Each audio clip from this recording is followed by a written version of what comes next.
Hi, y'all. This is Dawn again coming to you, talking about the holiday that's coming up. I know a lot of people are celebrating Easter this Sunday. I believe it's Sunday. Um, but I wanted to introduce to you, if you don't already know, about Passover. Passover is one of the feasts of the Lord's. It's in the Bible. It's not a Jewish holiday. It was given by God to the children of Israel to keep for all generations. Um, the commemoration of Passover is based off of the Exodus and how God brought them out of Egypt, with the last plague being the death of the firstborn. And most of you know the story. God said to take the lamb, slaughter it, and place the blood on the doorpost on the two sides and at the very top. And he said, and then go in and don't come out. He said, basically paraphrasing, that if you come out when the death angel passes over, well, I can't help you. You have to be obedient and stay in the house. And so I think it's very fitting that this time around that we really rethink how we celebrate God in His name. Because Easter, as most of you may know, is not really in the Bible. There's one incident where the word Easter is in the New Testament. But if you look closely at the original language, it will say it's Pesach. And every time they use that term, it has always been translated as Passover in the New Testament. But for whatever reason, King James Wisdom said, let's translate it to Easter.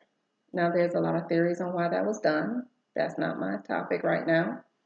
But the point is that Easter was never in the Bible. However, in Leviticus 23, I'm going to read you a portion of it. This is my Bible, it's the complete Jewish Bible.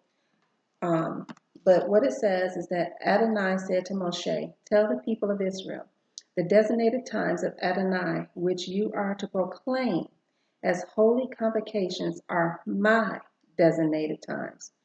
Work is to be done on 6 days, but the seventh day is the Shabbat, a complete rest, a holy convocation.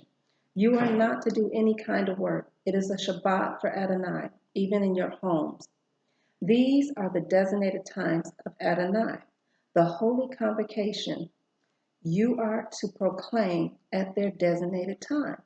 In the first month, on the 14th day of the month, between sundown and complete darkness, comes Pesach for Adonai. On the 15th day of the same month is the festival of Matzah, the festival of unleavened bread. For 7 days you are to eat matzah. On the first day you are to have a holy convocation. Don't do any kind of ordinary work. Bring an offering made by fire to Adonai for 7 days. On the seventh day is a holy convocation. You do not do any kind of ordinary work. Now, a lot of people will say this is the Jews' holiday. But as you clearly heard, this is God's holiday. The word Adonai is the same way they use the word Lord in our regular Bibles. And it is Yud He Vav He, okay, which means his name. So this is the feast of the one who created all things, the one who is the master of the universe. This is not the feast of the Jews. This is God's feast. And he said to do this. Now he said he gave it to the Israelites to be a perpetual thing for all eternity, right? And people say, well, we're not Israel. Okay, then who are you? Because to celebrate Easter means you're pagan. I mean, I hate to break it down like that, but it's the worship of a goddess.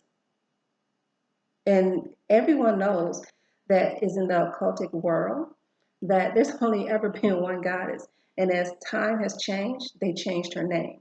Whether it was Ishtar or Ashtoreth or Astar, you can look in the Bible. It's in there because it says, do not serve the queen of heaven. That's her name. And every time you see the word groves and sacred places like that, it was about worshiping the goddess. And God said, don't do it. So either You're going to do what God said, or you're going to continue to follow the traditions of man. That's your choice.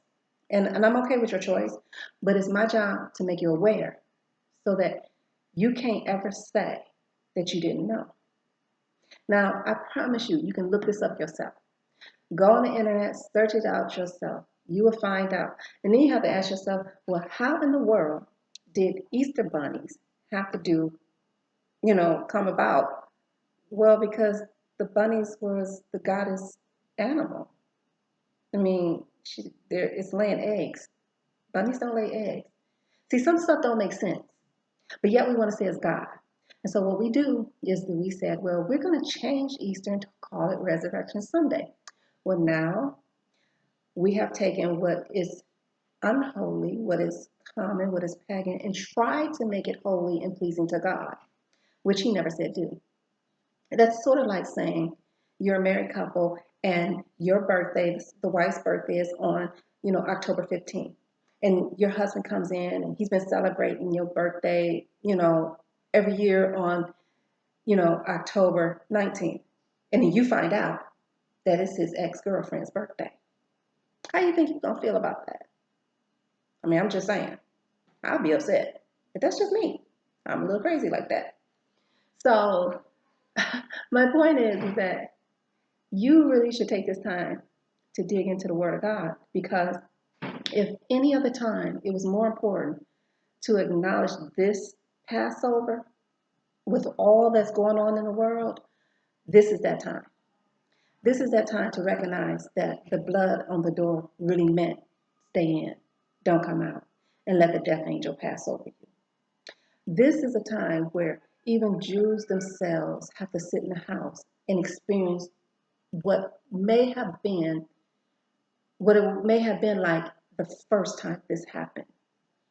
You stayed in the house. You didn't go out to your neighbors. You didn't, get a ticket and go sit at somebody else's Seder. You didn't have Passover service with your family, your friends, and everybody else. It was whoever lived in your house. And then you waited for God's instructions. And after Passover, it goes straight into unleavened bread. And that's when you have no yeast in your home. You take it, it's supposed to be taken out of your home. You can read it for yourself in Leviticus 23. But the point is that we take sin out of our lives. Because people say, well, we don't have to do that. It doesn't apply to us anymore. But it does, because Jesus, Yeshua the Messiah, he kept every feast day. That's why you do communion, because it's during the feast day, Passover.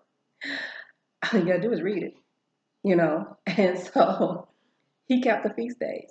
And if you say you walk like him, you talk like him, then you should keep the feast days. After he died and rose again, his disciples kept the feast days. Paul kept the feast days, whom some people tend to follow him, misunderstanding him and following him and putting him above Jesus. So all I'm saying is be careful what you do in this period in your life, in the season that we're in. Because right now, we are in the season of Passover. We're not in the season of Easter. You can't get 3 days and 3 nights out of dying on Friday and raising up on Sunday. Okay? A kid could tell you that don't count. So Easter wasn't happening on Sunday. So all I'm saying, y'all, is try to search this thing out for yourself. Now, Passover starts tomorrow night at sundown. So read it and ask God how it applies to you today. Because I promise you, if you ask him, if you search it out for yourself, you will know the truth. May God bless you and keep you. May he make his face shine upon you and be gracious unto you. May he lift up his countenance upon you and give you his shalom. Bye-bye.